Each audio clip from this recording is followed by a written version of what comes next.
Good morning प्यारे साथियों। स्वागत है आपका आपके अपने YouTube channel motivation with study पर।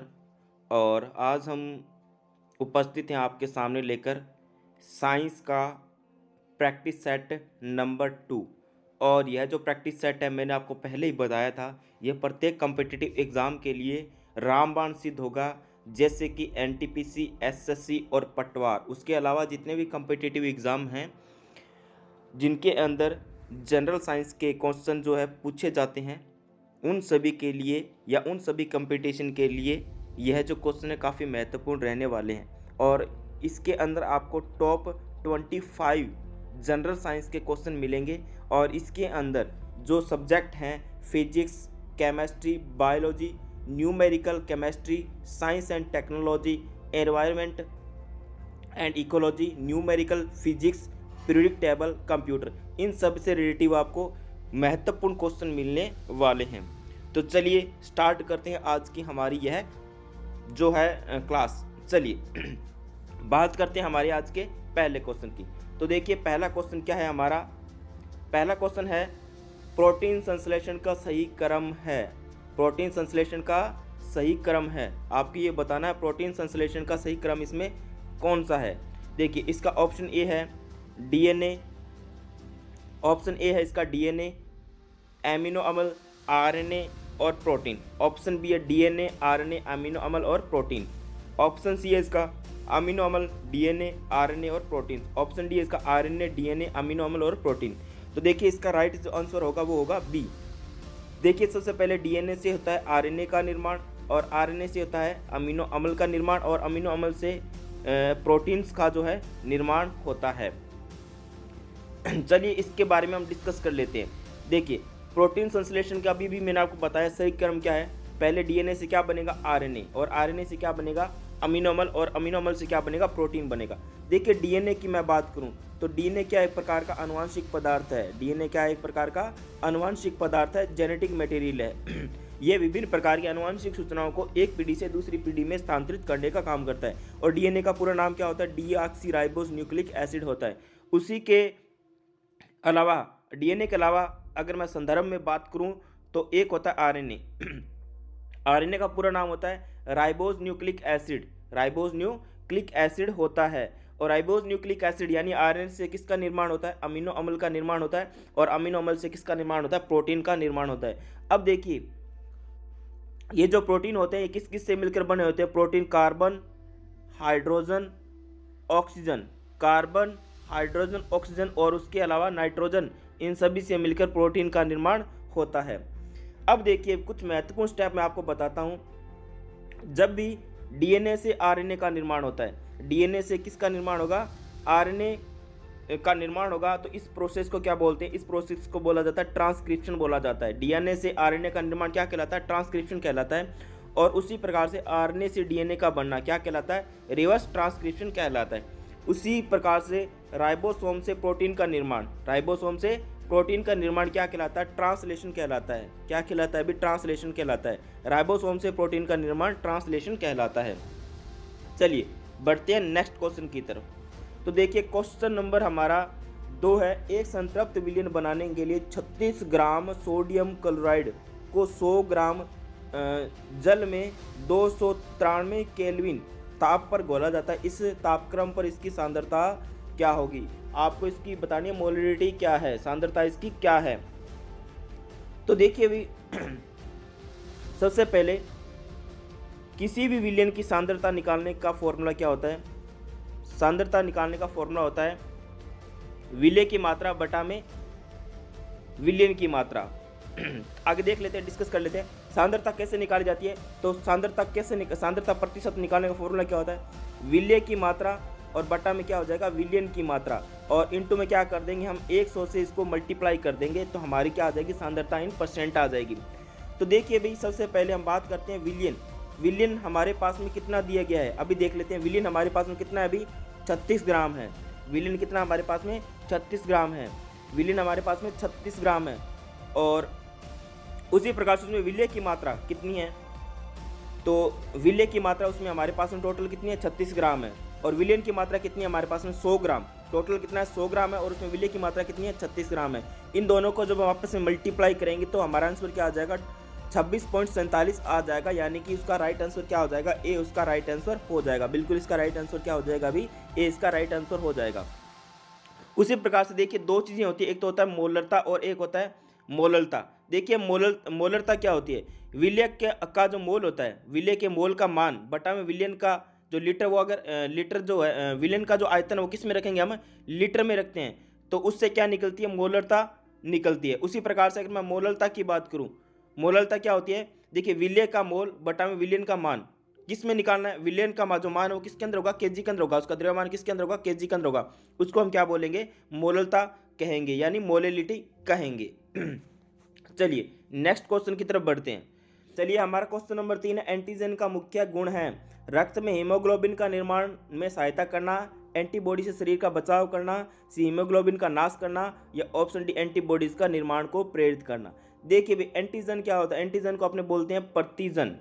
प्रतिजन देखिए हमारे शरीर के अंदर जैसे ही प्रतिजन यानी कि एंटीजन जाता है, तो एंटीजन जाने के बाद में उसको नाश करने के लिए, उसको ख़त्म करने के लिए एंटीबॉडीज़ जो होती है उसका निर्माण होता है। और हमारे शरीर में जितनी ज़्यादा एंटीबॉडी होगी, हमारे शरीर की प्रतिरक्षा उतनी ज़्यादा क्या होगी भाई मजबूत होगी। तो एंटीजन का मुख्य गुण क्या होता है, एंटीबॉडी के निर्माण को प्रेरित करना, यानी एंटीबॉडी का ज़्यादा से ज़्यादा शरीर में क्या करना निर्माण करना। चलिए देखिए भी एंटीजन का मुख्य गुण क्या होता है भी एंटीबॉडीज का निर्माण करना या एंटीबॉडीज के निर्माण को प्रेरित करना। अब देखिए भी एंटीजन प्रतिरक्षा को उत्प्रेरित करता है, जैसे हमारे शरीर में एंटीजन आएंगे तो एंटीजन आने के बाद में हमारे शरीर में क्या होगी एंटीबॉडी का निर्माण होगा, और एंटीबॉडी हमारे शरीर के अंदर प्रतिरक्षा को प्रेरित करती है। अब देखिए एंटीबॉडीज क्या है, एंटीबॉडीज एक प्रकार की इम्यूनोग्लोबुलिन जो होती है, ये एक प्रकार की प्रोटीन होती है इम्यूनोग्लोबुलिन, और इसके द्वारा हमारी जो इम्यूनिटी होती है, हमारी जो प्रतिरक्षा होती है वो बढ़ती है। और देखिए इस एंटीबॉडी की अगर मैं बात करूं, इसका आकार कैसे होता है, इसका आकार वाई आकार होता है, और इसका जो वाई आकार का ये प्रोटीन है जो प्रतिरक्षा केंद्र बी कोशिकाओं या बी लिम्फोसाइट बोल सकते हैं, बी कोशिकाओं के द्वारा इसको निर्मित किया जाता है। चलिए नेक्स्ट क्वेश्चन की बात करते हैं। देखिए नेक्स्ट क्वेश्चन क्या है, 400 401 और 400 हर्ट्ज आवृत्ति के समान तीव्रता के 3 ध्वनि स्रोत हैं, और प्रति सेकंड सुनाई देने वाली बिटों की संख्या क्या होगी। इसका ऑप्शन ए है 0, ऑप्शन बी है 1, ऑप्शन सी है 2 और ऑप्शन डी है 4। तो इसका जो राइट आंसर क्या हो जाएगा, ऑप्शन बी इसका राइट आंसर हो जाएगा बी, यानी कि 1। अब देखिए कैसे, देखिए कितने आवृत्ति के जो है तीव्रता की जो ध्वनि हमें लगातार सुनाई देती है, एक तो 400 है और एक कौन सी 401 और एक 402 है। अब देखिए डेल्टा 1 का मान क्या हो जाएगा 400, उसके बाद में डेल्टा क्यू का मान क्या हो जाएगा इसके अंदर 401, और डेल्टा प्लस 1 क्या हो जाएगा इसके अंदर 402 हर्ट्ज हो जाएगा। अब देखिए नंबर ऑफ बिट्स निकालने हैं, तो नंबर ऑफ बिट्स निकालने के लिए क्या करेंगे, इन दोनों का बीच में डिफरेंस निकालना है। डिफरेंस कैसे निकालेंगे, 401 में से माइनस क्या कर देंगे अपने 400 को माइनस कर देंगे, तो हमारा आंसर क्या आ जाएगा 1 हर्ट्ज इसका राइट आंसर हो जाएगा, यानी कि हमारा राइट आंसर क्या हो जाएगा बी इसका राइट आंसर हो जाएगा।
इनसे इस वायरस से जनित जितनी मुर्गियाँ होती है वो जल्दी जल्दी उनकी जो मौत होना वो स्टार्ट हो जाती है, जल्दी से जल्दी जो है वो मुर्गियाँ मर जाती है। बहुत ही खतरनाक रोग होता है। अब देखिए फुट रोट रोग की अगर मैं बात करूँ तो ये भेड़ और बकरी और मवेशी के अंदर होता है, प्रभावित करता है। और ये कैसा रोग होता है? ये जीवाणु जनित रोग होता है। ये आपको याद रखना है कि कैसा रोग है, ये जीवाणु जनित रोग होता है। चलिए नेक्स्ट क्वेश्चन की बात करते हैं। नेक्स्ट क्वेश्चन है आपका, एक साइड आपको बकरी की नस्ल दी गई है और उसको किस लिए पाला जाता है, ये उसको इसके अंदर आपको बताया गया है।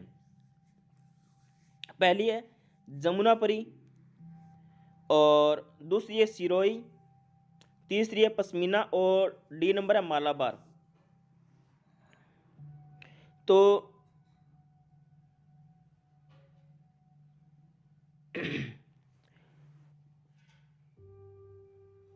जमुनापरी जो होती है ये एक प्रकार की दुधारू नस्ल है। जमुनापरी क्या एक प्रकार की दुधारू नस्ल है। उसके बाद में जो सिरोही नस्ल है इसको मांस के लिए पाला जाता है। किसके लिए पाला जाता है? मांस के लिए। पश्मीना नस्ल को खाल के बाल के लिए और मालाबार को खाल के लिए पाला जाता है। यानी कि ए का 4 नंबर, ए का 4 नंबर, बी का 3 नंबर, बी का 3 नंबर। यानी इसका राइट आंसर क्या हो जाएगा? डी इसका बिल्कुल राइट आंसर हो जाएगा।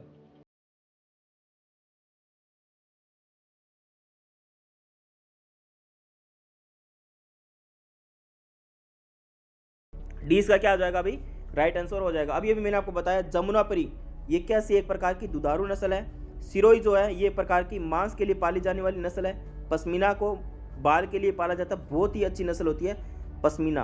और मालाबार को किसके लिए पाला जाता है? खाल के लिए पाला जाता है। अब देखिए, अब अपने बात करते हैं बकरी के वैज्ञानिक नाम की। तो बकरी का जो वैज्ञानिक नाम होता है वो क्या होता है? कैप्रा हिरकस है। और बकरी की अगर मैं प्रमुख नस्ल की बात करता हूँ तो ये होता है गद्दी, चंगाथंगी, बर्बरी और मारवाड़ी। ये बकरी की प्रमुख नस्लें होती है। और बर्बरी जो होती है ये सीटी गोट कहलाती है। ये बर्बरी नस्ल है, इसको क्या बोलते हैं? सीटी गोट कहते हैं। क्यों कहते हैं? क्योंकि इनको सीटी के अंदर आसानी से पाला जा सकता है। चलिए नेक्स्ट क्वेश्चन की तरफ बढ़ते हैं। नेक्स्ट क्वेश्चन है, जब जन्म दर तथा मृत्यु दर तुल्य होती है तब यह अवस्था क्या कहलाती है? जन्म दर और मृत्यु दर जब तुल्य होती है यानी एक समान होती है तब यह अवस्था क्या कहलाती है? देखिए भी, जब जन्म दर और मृत्यु दर क्या होती है? अभी तुल्य होती है। जन्म दर और मृत्यु दर क्या होती है? तुल्य होती है। तो यह अवस्था क्या कहलाती है? इसका ऑप्शन ए है प्लेटियो अवस्था, ऑप्शन बी है एक्सपोनेंशियल वृद्धि अवस्था, ऑप्शन सी आरंभिक अवस्था, और ऑप्शन डी है त्वरण अवस्था। तो इसका राइट आंसर क्या हो जाएगा? प्लेटियो अवस्था कहा जाता है। चलिए डिटेल में डिस्कस कर लेते हैं। जब जन्म दर और मृत्यु दर क्या हो जाती है? तुल्य हो जाती है, तो यह अवस्था क्या कहलाती है? प्लेटियो अवस्था कहलाती है। और भारत में जन्म दर कितनी है अभी? 2.24% है। और बिहार में जन्म दर कितनी है अभी? 3.2% है। चलिए बात करते हैं क्वेश्चन नंबर 11 की। अब देखिए भी, जैव भू रासायनिक चक्र कितने प्रकार के होते हैं? ऑप्शन ए है 2, ऑप्शन बी है 3, ऑप्शन सी है 4, ऑप्शन डी है 5। तो इसका जो राइट आंसर होगा भाई, इसका राइट आंसर होगा 2। जैव भू रासायनिक जो चक्र होते हैं वो 2 प्रकार के होते हैं। कितने प्रकार के होते हैं? 2 प्रकार के। एक तो होता है खनिज चक्र, एक तो क्या होता है भी? खनिज चक्र होता है, और एक होता है जल चक्र। एक होता है खनिज चक्र और एक क्या होता है भी? जल चक्र होता है। खनिज चक्र भी अलग अलग प्रकार के होते हैं, जैसे ऑक्सीजन चक्र है, सल्फर चक्र है, फास्फोरस चक्र है और नाइट्रोजन चक्र है। ये सारे के सारे क्या होते हैं?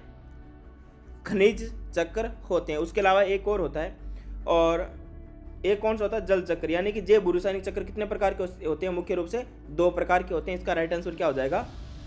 ए इसका राइट आंसर हो जाएगा। जैव भू रासायनिक चक्र कितने प्रकार के होते हैं? 2 प्रकार के। एक तो कौन सा होता है? खनिज चक्र, और एक कौन सा होता है? जल चक्र। खनिज चक्र के अंतर्गत कौन कौन से आते हैं? कार्बन चक्र आता है, नाइट्रोजन चक्र आता है, ऑक्सीजन चक्र ये आते हैं। और जल चक्र के अंदर कौन कौन से आते हैं? बर्फ का पिघलना, वाष्पीकरण, वर्षा और पृथ्वी पर जल का प्रवाह। ये सारे के सारे क्या कहलाते हैं? जल चक्र कहलाते हैं। चलिए नेक्स्ट क्वेश्चन की तरफ बढ़ते हैं। नेक्स्ट क्वेश्चन है, 17 ग्राम H2O2 में कितने मोल होंगे? 17 ग्राम H2O2 में कितने मोल होंगे? बहुत ही अच्छा क्वेश्चन है। H2O2 यानी कि हाइड्रोजन प्रोक्साइड। H2O2 यानी कि हाइड्रोजन प्रोक्साइड। इसका ऑप्शन ए है 1, ऑप्शन बी है 3, ऑप्शन सी है 4 और ऑप्शन डी है 0.5। तो इसका राइट आंसर हो जाएगा ऑप्शन डी, इसका राइट आंसर हो जाएगा। कैसे? देखिए भाई 17 ग्राम H2O2 में कितने मोल हैं, 0.5 मोल हैं। अब इसका पूरा द्रव्यमान निकालेंगे।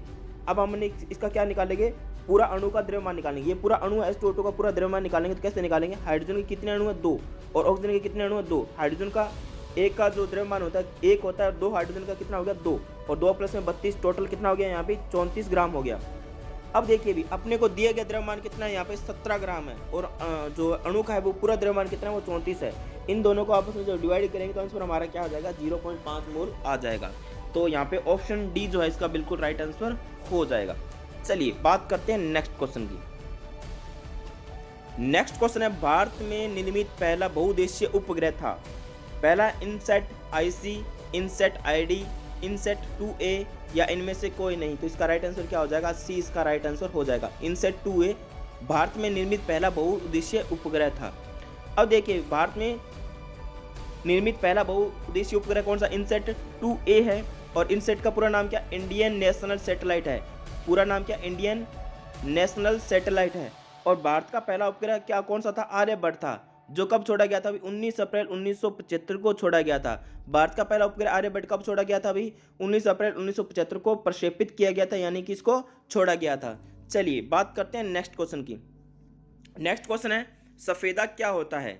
सफेदा क्या होता है, यानी सफेदा का फॉर्मूला क्या होता है। पहला ऑप्शन ए है PbCO3, ऑप्शन बी है PbCO3 dot PbO, option C है इसका Pb होल स्क्वायर Pb, उसके बाद में ब्रैकेट CH3CO ब्रैकेट 1, उसके बाद में डॉट Pb होल्टवाइज OH होल्टवाइज की 2, और ऑप्शन डी है इसका 2PbCO3 डॉट Pb और OH होल्टवाइज की 2। तो इसका राइट आंसर क्या हो जाएगा, डी इसका बिल्कुल राइट आंसर हो जाएगा।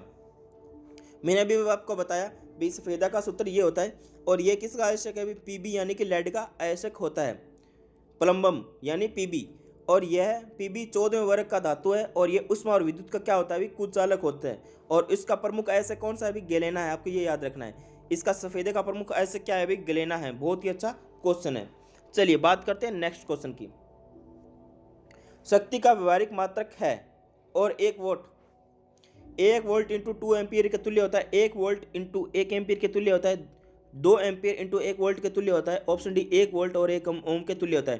तो इसका राइट आंसर क्या हो जाएगा, बी इसका राइट आंसर हो जाएगा। कैसे, चलिए बात करते हैं। देखिए शक्ति का व्यवहारिक मात्रक क्या होता है, 1 वोल्ट इंटू 1 एम्पियर होता है। ये अभी आपने बात कर ली। देखिए शक्ति का जनरल फॉर्मूला क्या होता है, कार्य बटा में समय होता है, और या इसको हम F इंटू एस बटा में टी, या हम सीधा का सीधा यहाँ से F डॉट वी से भी इसको दर्शा सकते हैं। और शक्ति के अन्य फॉर्मूले आप देख सकते हो ये होते हैं। चलिए नेक्स्ट क्वेश्चन की बात करते हैं। निम्नलिखित में से कौन सा सुपर फास्फेट का उर्वरक है। तो इसका राइट आंसर क्या हो जाएगा, बी इसका राइट आंसर हो जाएगा। सुपर फास्फेट उर्वरक CaH2PO4 होल्टवाइज 2 होता है, और ये फास्फोरस का क्या होता है, प्रमुख स्रोत होता है।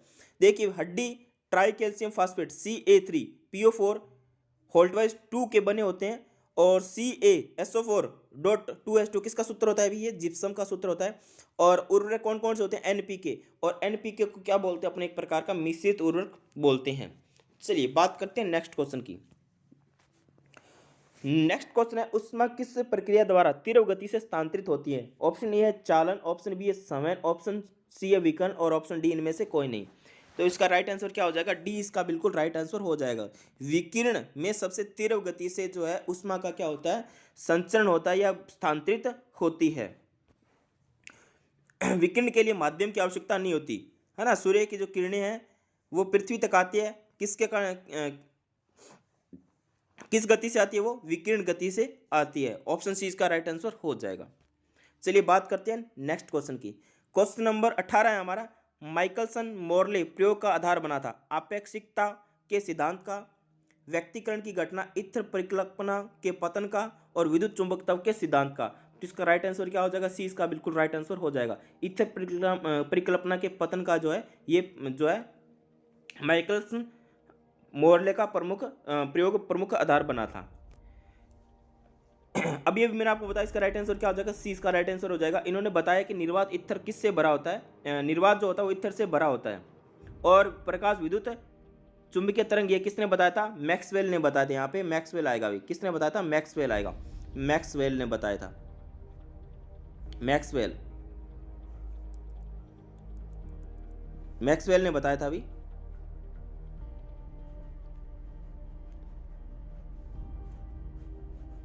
चलिए बात करते हैं नेक्स्ट क्वेश्चन की।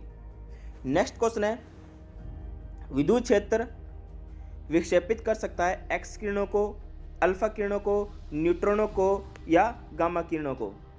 तो देखिए भी इसका राइट आंसर क्या हो जाएगा, बी इसका राइट आंसर हो जाएगा, अल्फा किरणों को यह जो है विद्युत क्षेत्र में विक्षेपित कर सकता है। चलिए बात करते हैं नेक्स्ट क्वेश्चन की। क्वेश्चन नंबर 20 हमारा, मानव शरीर में मौजूद निम्नलिखित में से कोशिकाओं में से किसके अंदर माइटोकॉन्ड्रिया नहीं पाया जाता। 20 शरीर के अंदर ऐसी कौन सी कोशिकाएं होती है जिनके अंदर माइटोकॉन्ड्रिया यानी कि ऊर्जा का शक्ति ग्रहण नहीं पाया जाता। ऑप्शन ए है लाल रक्त कोशिका में, ऑप्शन बी यकृत कोशिका में, ऑप्शन सी मांसपेशी कोशिका में और ऑप्शन डी श्वेत कोशिका में।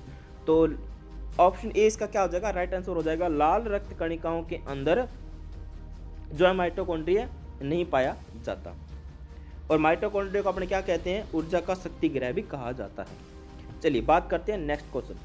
इसरो का प्रमुख प्रक्षेपण केंद्र कौन सा है। इंस्ट्रैक, SHAR यानी कि सतीश धवन रिसर्च सेंटर, और ऑप्शन सी है SAC या ऑप्शन डी है ISAC। तो इसका राइट आंसर क्या हो जाएगा, बी इसका राइट आंसर हो जाएगा। इसरो का प्रमुख प्रक्षेपण केंद्र कौन सा है, सतीश धवन अंतरिक्ष केंद्र है यानी SHAR है।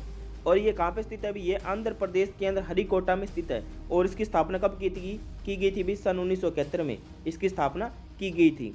चलिए बात करते हैं नेक्स्ट क्वेश्चन की। आपको बताना है निम्नलिखित में से किस तत्व का सही संकेत नहीं दिया गया है। टीन का ऑप्शन ए है टीन यानी Ti, ऑप्शन बी है रेनियन यानी Ri, ऑप्शन सी एंटीमनी यानी Sb और ऑप्शन डी है टंगस्टन यानी W। तो इसका राइट आंसर क्या हो जाएगा, टीन का जो संकेत होता है वो क्या होता है, Sn होता है। तो इसका राइट आंसर क्या हो जाएगा, ए इसका राइट आंसर हो जाएगा। किसका संकेत नहीं है, टीन का संकेत क्या होता है, Sn, बाकी सभी सही है। एंटीमनी का Sb होता है, रेनियन का Ri होता है, टंगस्टन का W होता है। अब देखिए भी जो भी संकेत होते हैं इनको लिखने की जो पद्धति उसका विकास किसने किया था, बर्जीलियस ने किया था। चलिए बात करते हैं नेक्स्ट क्वेश्चन की। एक तत्व का परमाणु क्रमांक कितना 34 है, इसकी संयोजकता कितनी होती है। तो इसकी हो जाएगी संयोजकता 6 और 34 पे कौन आता है, सेलेनियम आता है। देख लेते हैं परमाणु संख्या 34 सेलेनियम है, इसकी संयोजकता कितनी होती है, 2 -2 -4 6 होता है। और यह पी ब्लॉक का तत्व है। और पी ब्लॉक के अंदर कौन सा वर्ग का है, ये 16वें वर्ग का तत्व है। और इसका इलेक्ट्रॉनिक विन्यास क्या होता है, Ar3d10 4s2 और P4 होता है, D4 होता है, सॉरी D4 होता है। अब देखिए कोई एक ऐसा सॉफ्टवेयर जो कंप्यूटर की सभी प्रक्रियाओं को प्रबंधित करता है यानी उनका मैनेजमेंट करता है और प्रोग्राम और एप्लीकेशन को चलाने की अनुमति देता है। ऑप्शन ए है इसका ऑपरेटिंग सिस्टम, ऑप्शन बी है मोडेम, ऑप्शन सी है मेलवेयर, ऑप्शन डी है स्पैम। तो इसका राइट आंसर क्या हो जाएगा, ऑपरेटिंग सिस्टम इसका राइट आंसर हो जाएगा। कंप्यूटर के जितने प्रोग्राम होते हैं उन सभी को मैनेज करने का काम। हेलो दोस्तों,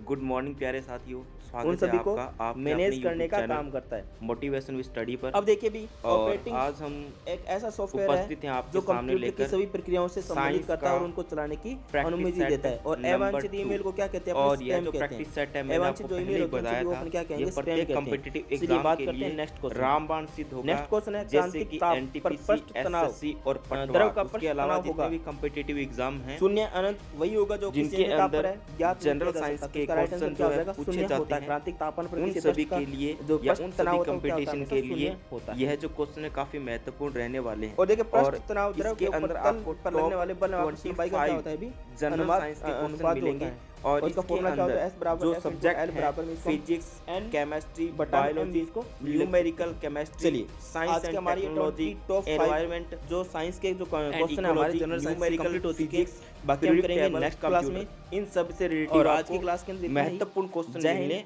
वाले। नमस्कार, मिलते हैं। तो चलिए स्टार्ट करते हैं आज के साथ। आप इस चैनल को जरूर सब्सक्राइब करें, अपने दोस्तों के साथ शेयर करें। चलिए बात करते हैं हमारी